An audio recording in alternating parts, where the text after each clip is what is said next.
Captain Park Sun-woo stood on the bridge of the Pathfinder, his hands clasped behind his back as he stared at the main screen. The alien vessel hung against the backdrop of stars, its strange shape unlike anything humans had built. The ship was beautiful in its own way, sleek curves of deep blue metal that seemed to absorb light rather than reflect it. "Magnificent," whispered Lieutenant Kim beside him. Her eyes were wide with wonder. Park nodded. Humanity's first contact with an advanced civilization. He allowed himself a small smile. After centuries of searching the stars, they had finally found proof they weren't alone.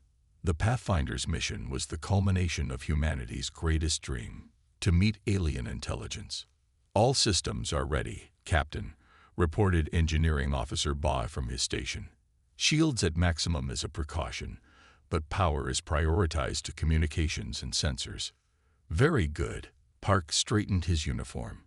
The weight of history pressed on his shoulders. Every human child would learn his name if this went well. "Lieutenant Kim, open communications on all standard frequencies.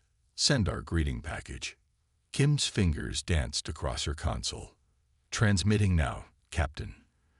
The message contains basic mathematical sequences, visual representations of humans, and simple language primers, just as protocol suggests. The bridge fell silent as they waited. 20 seconds passed. 30. "They're scanning us," said Science Officer Moon. She frowned at her readings. "Intense energy signatures. They're probing our shield harmonics." Park felt the first flutter of unease in his stomach. That's an odd response to a greeting. "Captain," Moon's voice rose in alarm. "Energy spike. They're charging weapons." "This must be a misunderstanding," Park said, even as his training kicked in. "Hail them again. Make it clear we come in peace." "No response," Kim reported, her voice tight with tension.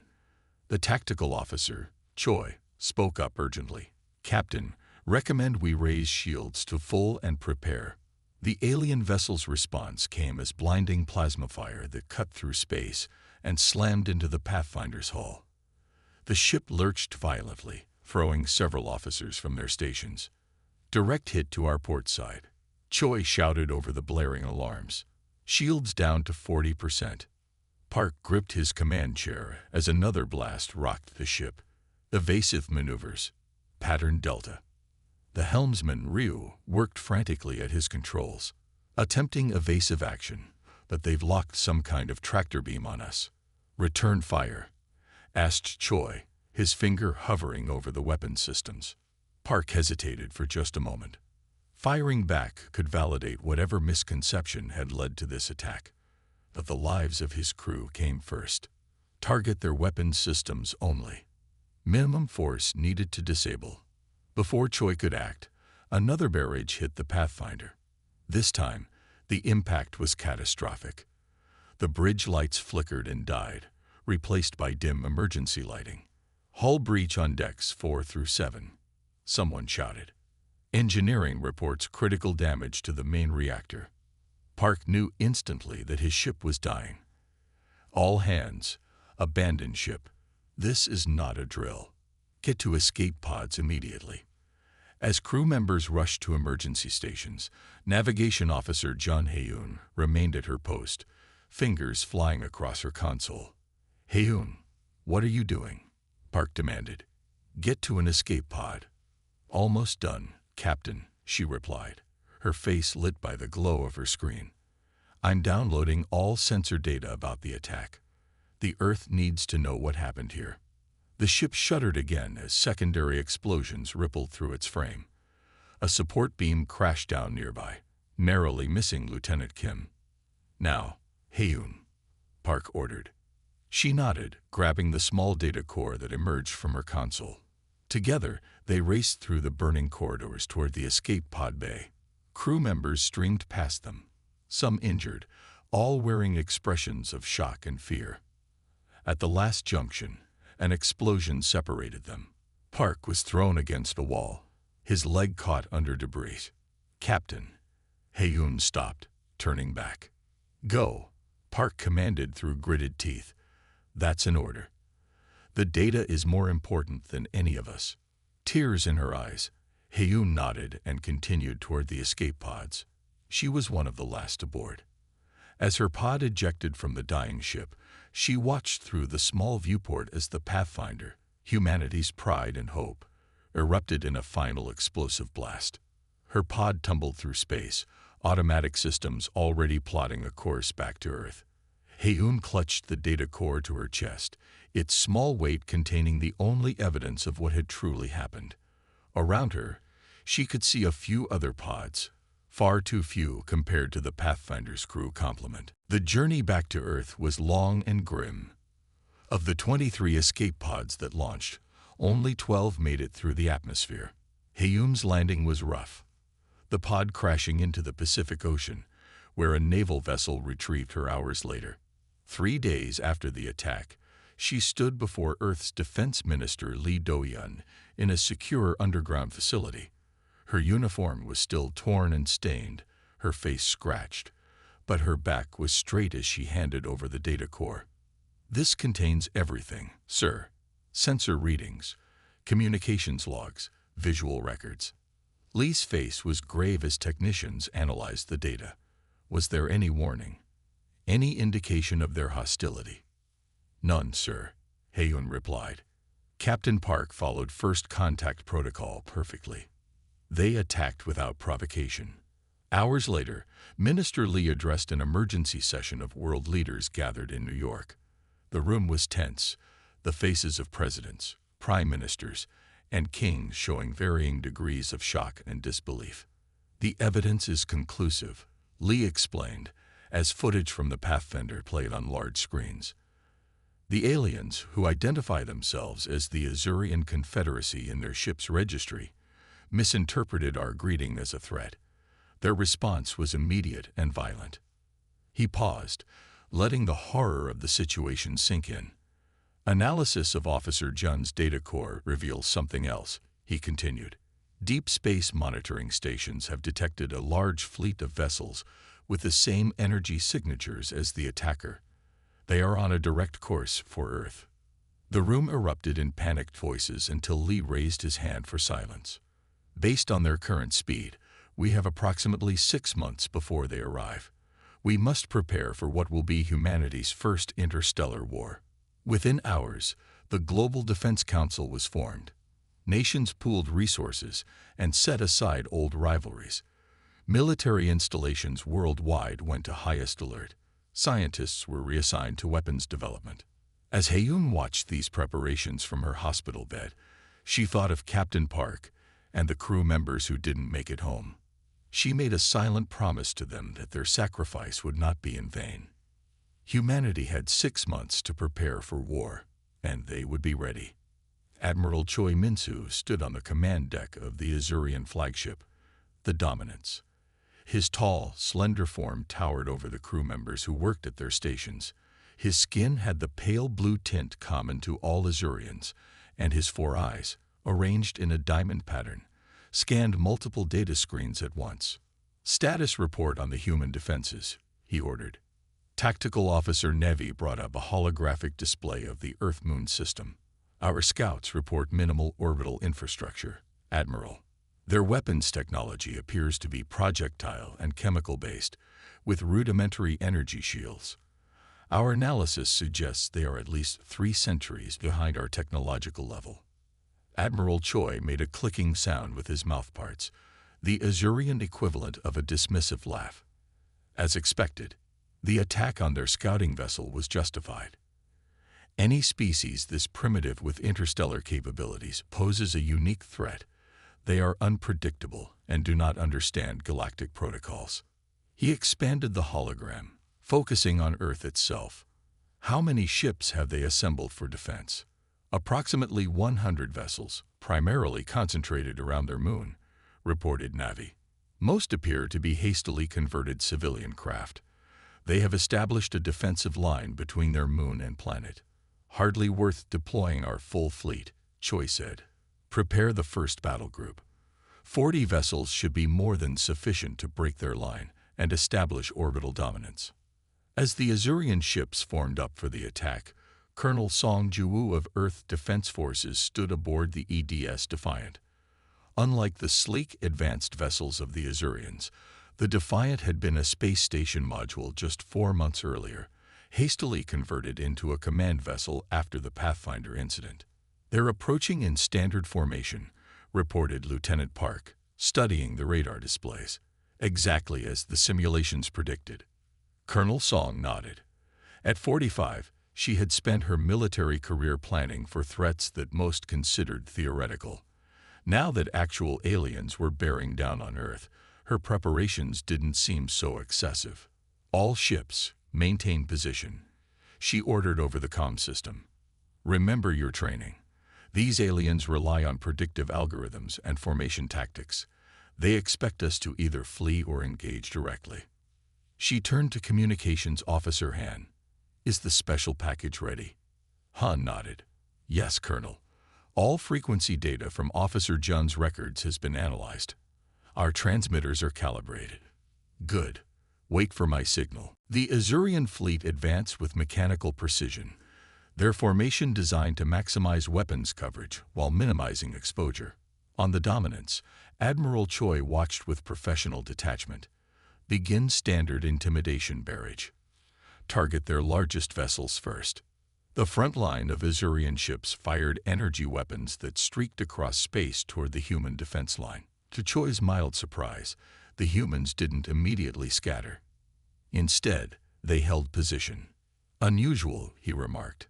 "Most species attempt evasive maneuvers when faced with superior firepower."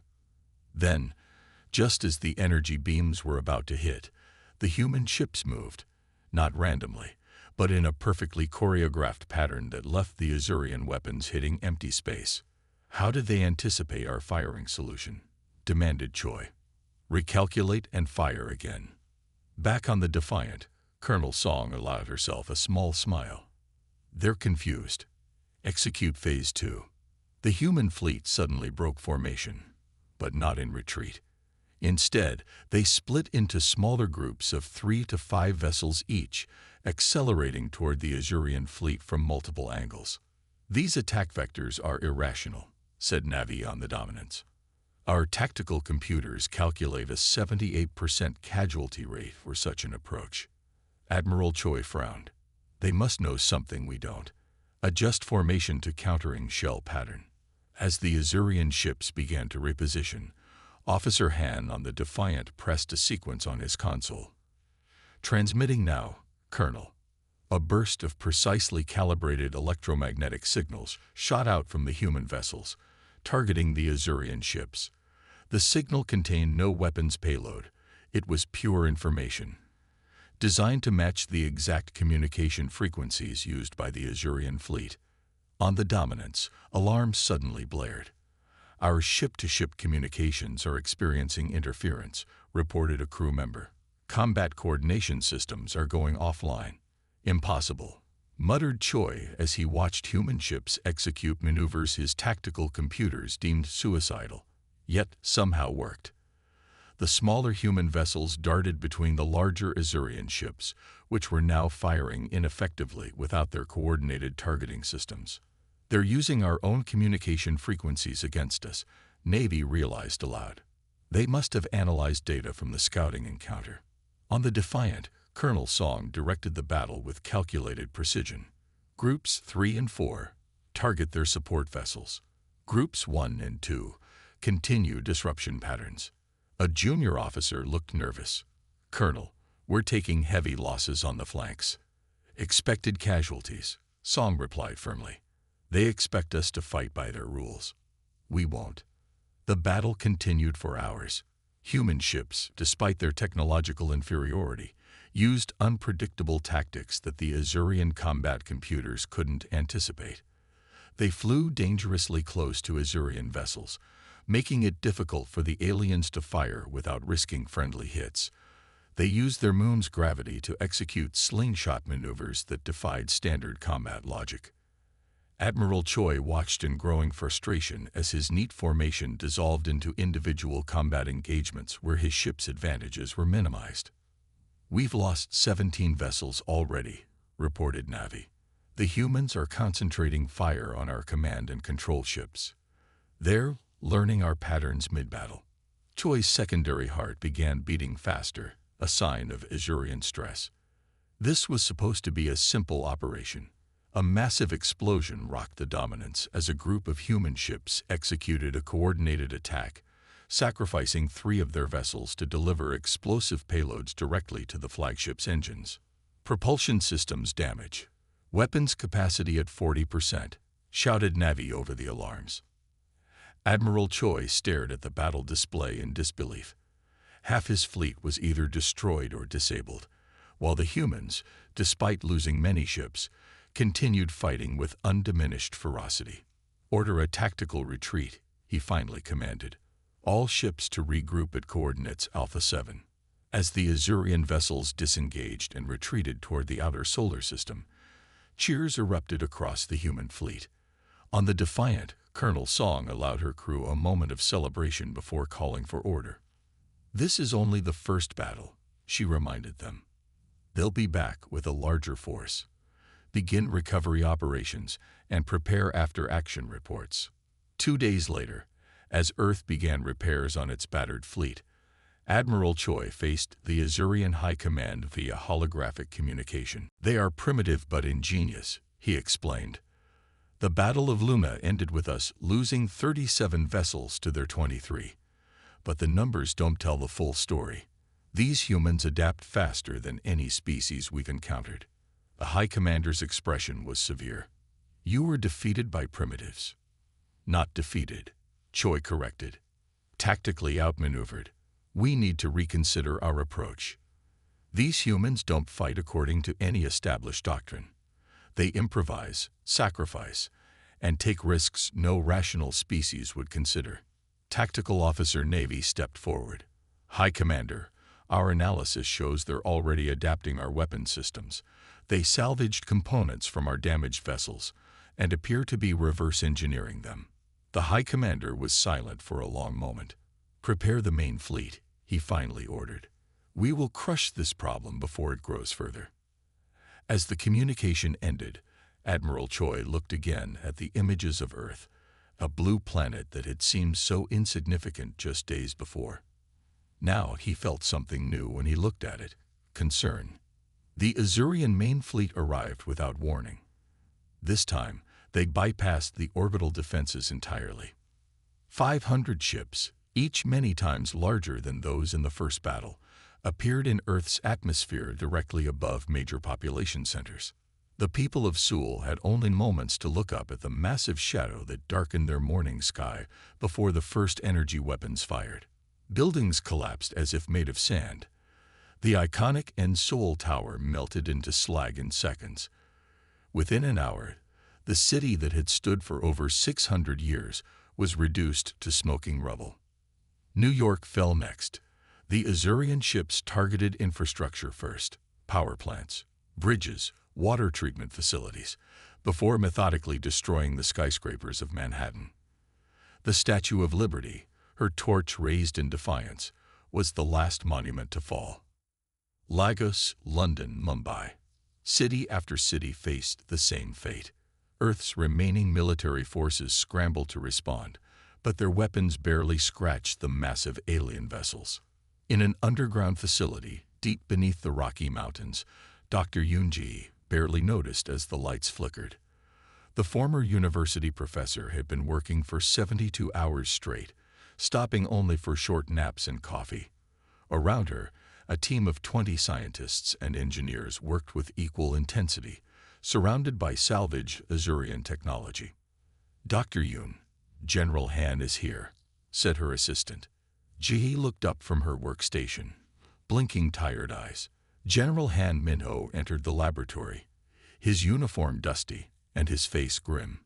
He had just returned from what remained of Washington, D.C. "Please tell me you have good news, Doctor," he said without preamble. Ji gestured to the holographic display in front of her.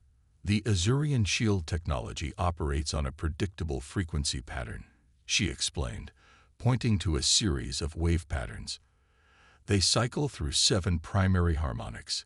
Each is incredibly powerful, but they change frequencies in a set sequence. General Han frowned. And this helps us how? If we can create a cascading resonance effect, Jihai continued, excitement breaking through her exhaustion, we can disrupt all 7 frequencies simultaneously. It's like, she searched for a simple analogy. It's like hitting a perfect note that shatters a glass. But in this case, we're shattering their shields. Can you build this weapon? Jihai hesitated. It's not exactly a weapon. It's more like a key. It won't destroy their ships, but it will create brief windows when their shields fail completely. If we coordinate with conventional weapons.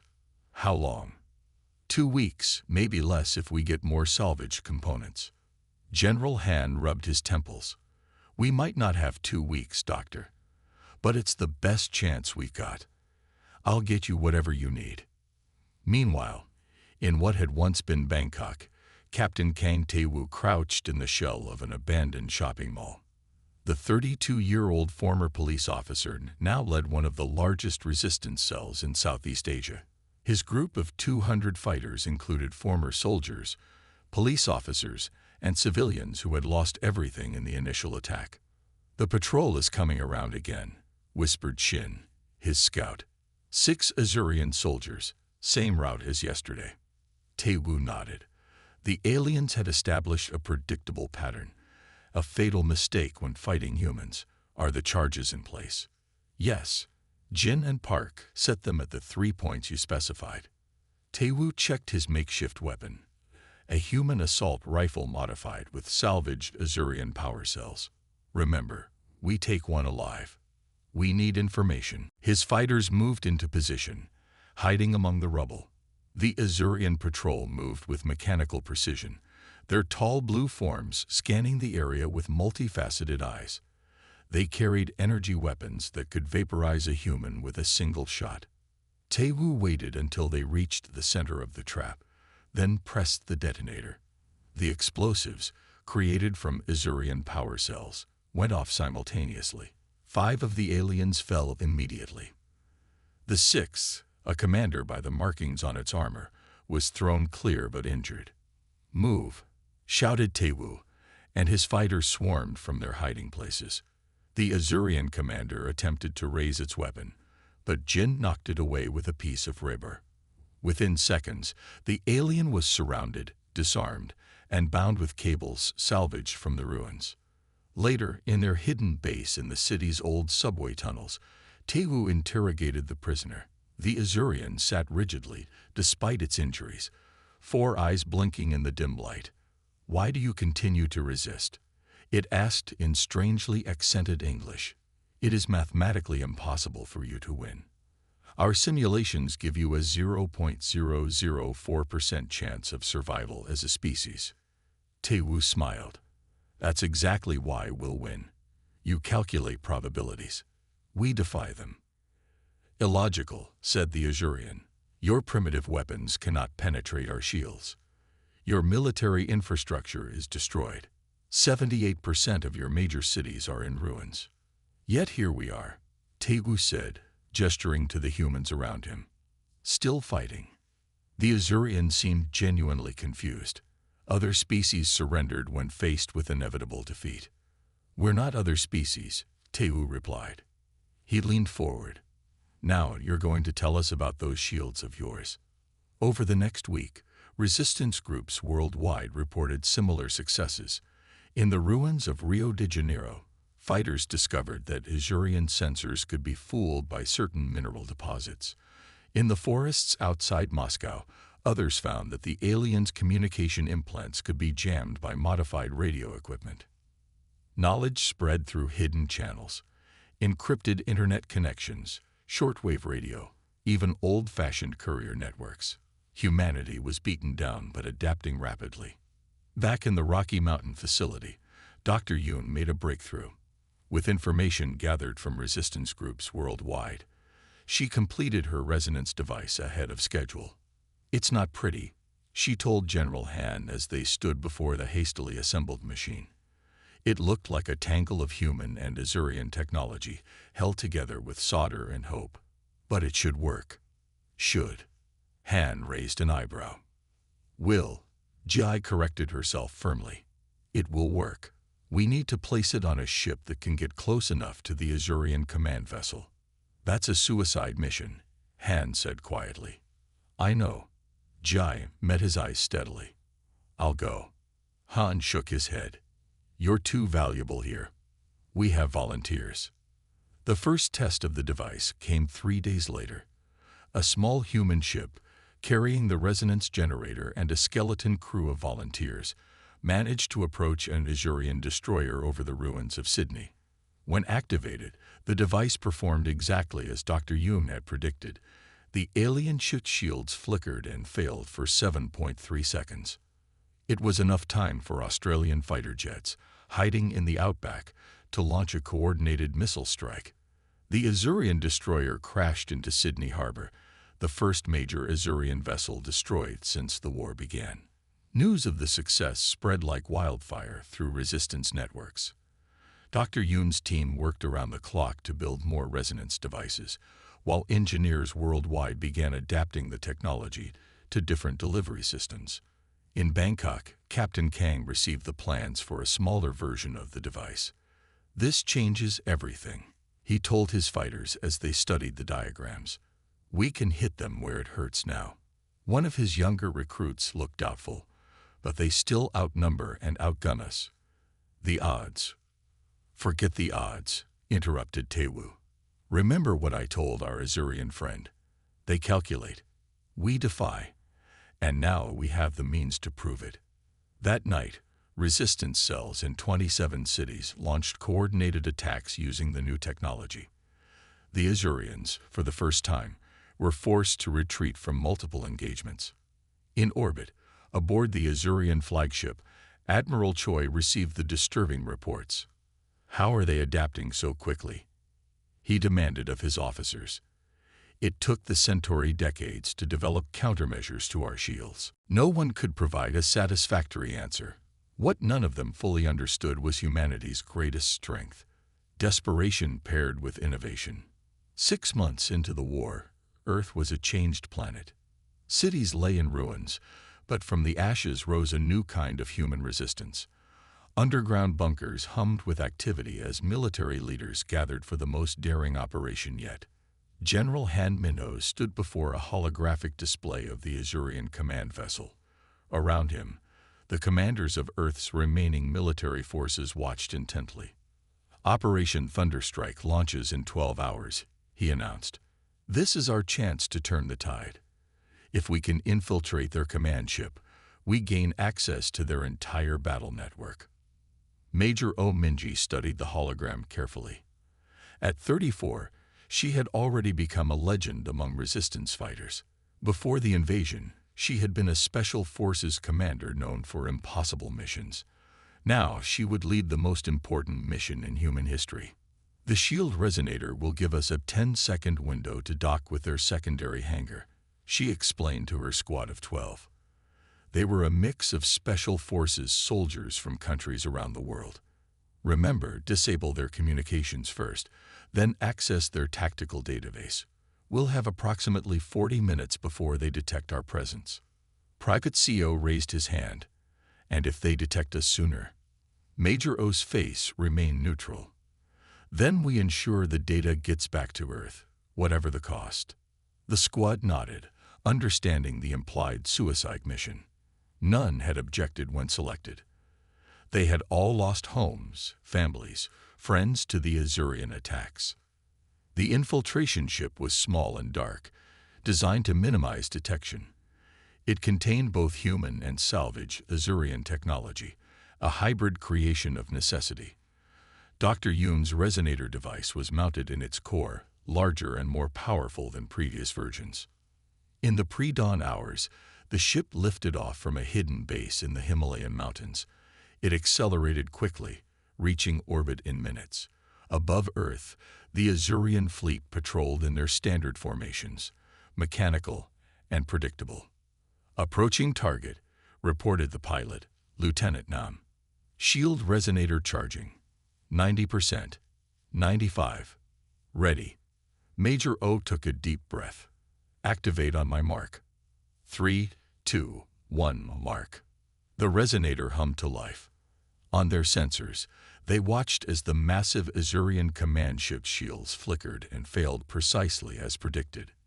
Now, ordered O, and Nam pushed the engines to maximum. The small ship shot forward, crossing the distance to the command vessel in seconds. It slipped into a maintenance hangar just as the shields reactivated. "We're in," whispered Nam. Major O turned to her squad. "Masks on. Remember, their atmosphere contains higher nitrogen levels. Move quickly and silently." They exited the ship in pairs, using the Azurian corridor's design against them. The aliens had built with efficiency in mind, creating predictable layouts that the humans had studied from previous encounters. The first Azurian patrol died silently, taken down by specialized weapons designed by Earth scientists to penetrate their armor at close range. The second never saw the humans hiding in sealing conduits. "Communications center ahead," whispered Sergeant Ryu, checking a salvage Azurian datapad they had modified. "2 guards." Major O nodded to her demolitions expert, who placed a small device on the wall. It emitted a high-frequency pulse that was harmless to humans, but disorienting to Azurian neural systems. When they entered the room, the guards were writhing on the floor, unable to coordinate their movements. "Secure them," ordered O as she moved to the main console. She inserted a data spike, another hybrid creation, into the alien computer system. "Download initiating. Keep watch." For tense minutes, the team stood guard as critical data transferred to their device. Battle plans, fleet positions, communication codes, the entire Azurian war strategy downloaded bit by bit. 60% complete, reported O when alarms suddenly blared throughout the ship. "They've discovered the disabled guards in Section 7, reported Ryu, listening to Azurian communications through a modified headset. Major O made a quick decision. "Kang, CO, take the data spike and head back to the ship. The rest of us will create a diversion." Private CO looked ready to protest, but Sergeant Kang grabbed his arm. "You heard the Major. Move." As the 2 soldiers left with the precious data, Major O led the remaining team deeper into the ship.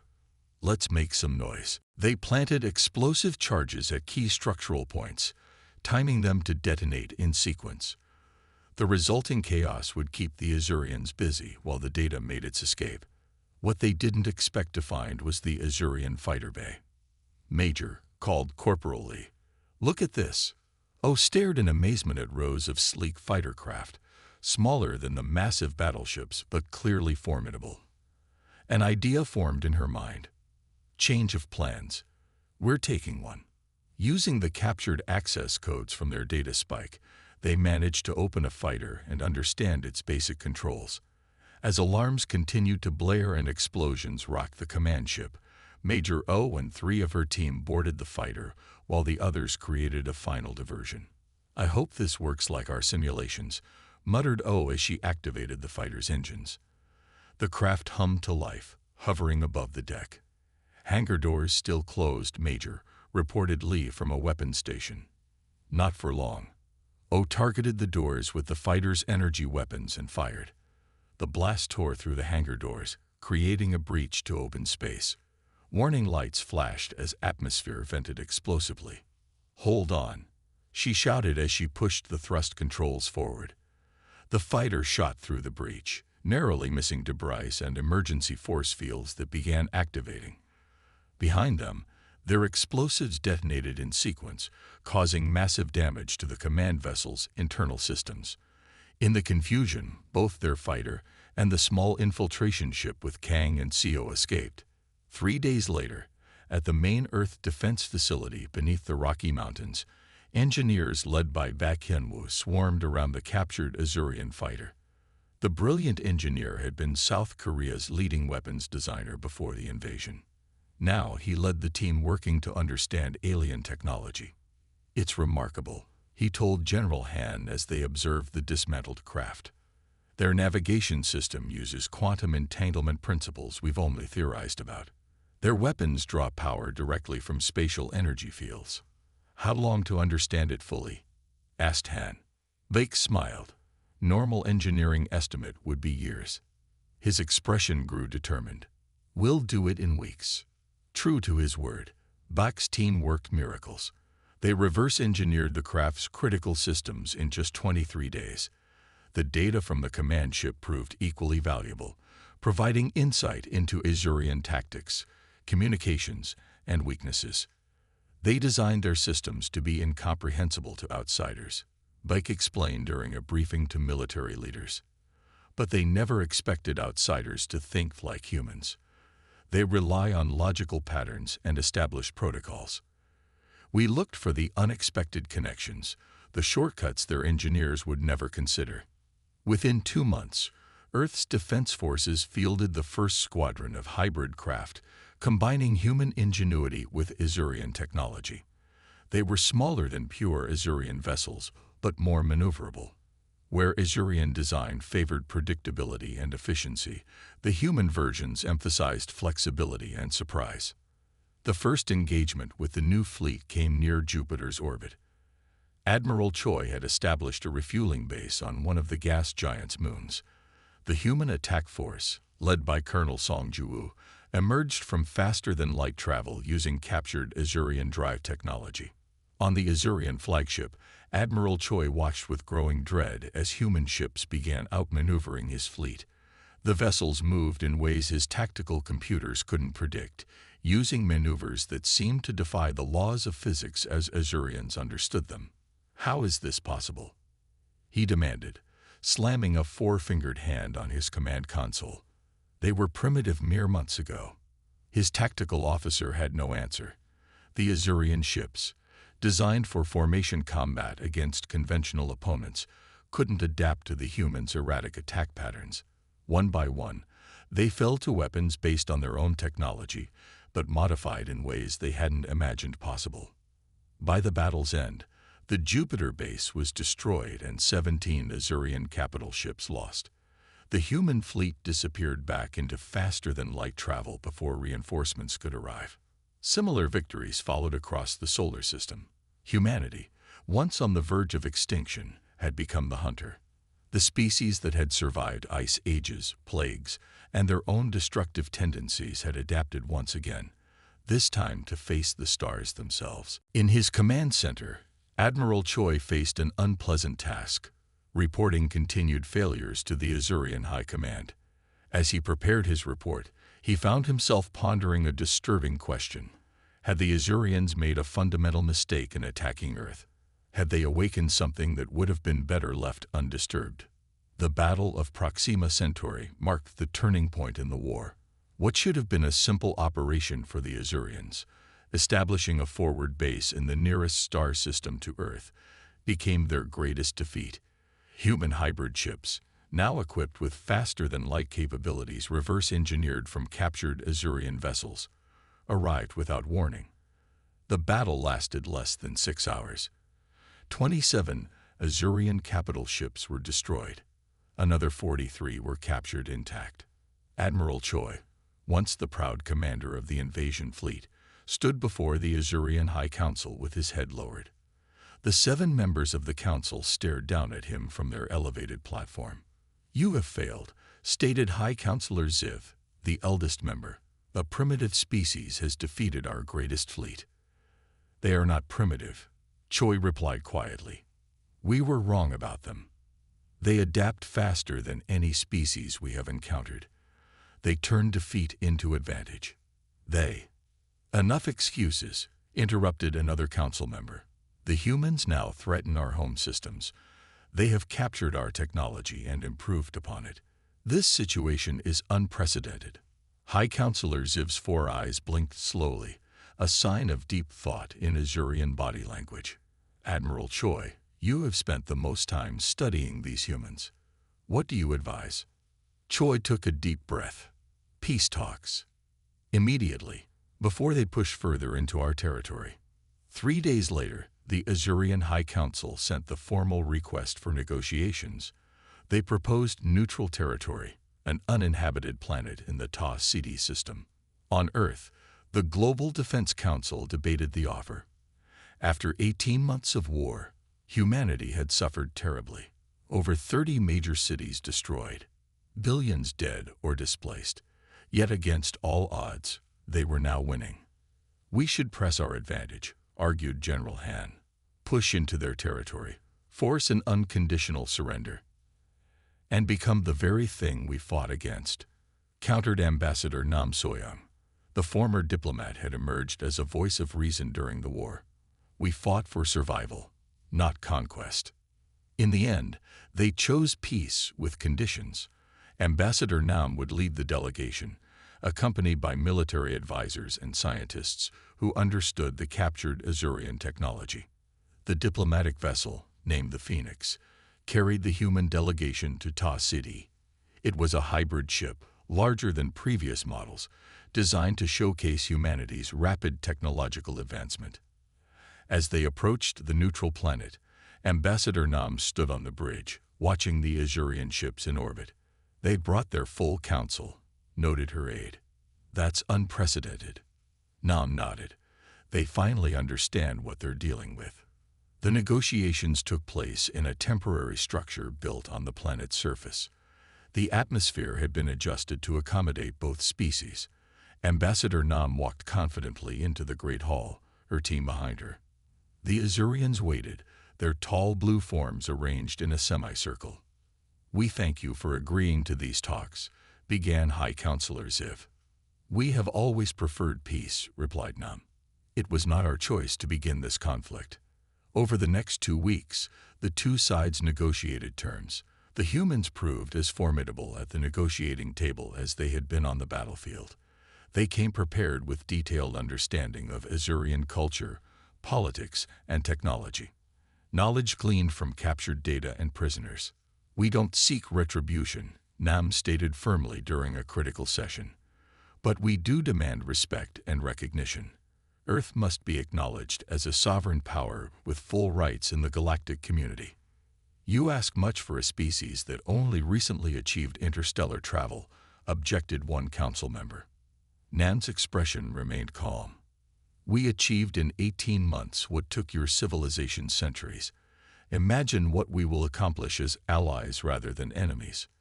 The final agreement, called the Treaty of New Geneva in honor of Earth's long tradition of peace accords, was signed 30 days after negotiations began.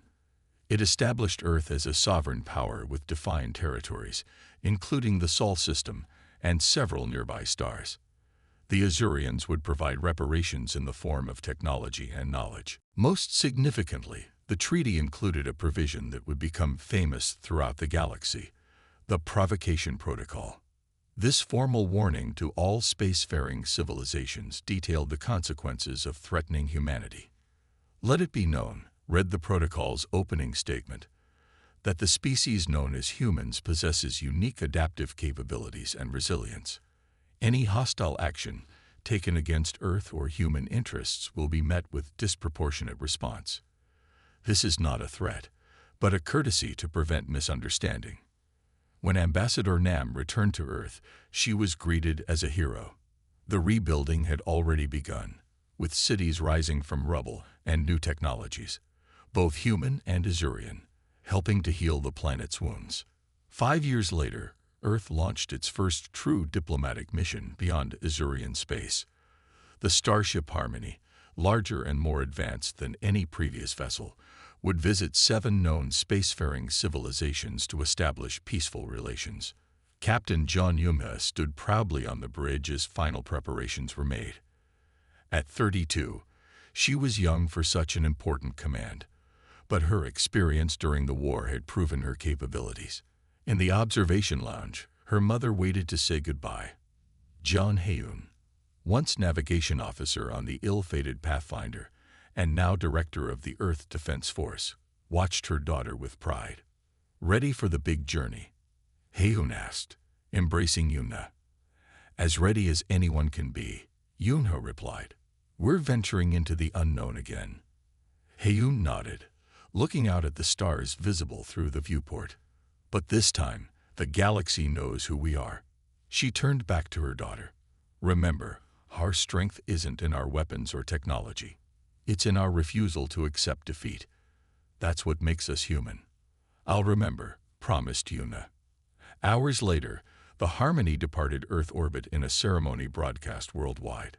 Millions watched as the great ship activated its faster-than-light drive.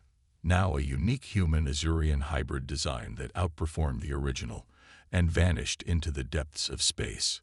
Across the galaxy, word spread about the humans and their extraordinary story. The Centauri Federation, an ancient alliance of systems, sent observers to Earth to study this remarkable species. The Proxima Collective, a hive-mind civilization, established communication protocols specifically for human interaction. Admiral Choi, now serving as the Azurian ambassador to Earth, wrote in his personal journal, "They are unlike any species we have encountered. Where others see limitations, they see challenges. Where others surrender to fate, they fight to change it. I believe their emergence into the galactic community will mark the beginning of a new era." On a small trading outpost at the edge of known space, an Azurian merchant warned a belligerent customer who had threatened his human business partner. "Choose your actions carefully," the Azurian said. "There is a saying becoming common in the civilized systems. Humans might forgive, but they never forget, and one should think very carefully before provoking them." The human, a woman from the rebuilt city of Lagos, merely smiled. It was a smile that contained both friendship and warning, much like humanity itself.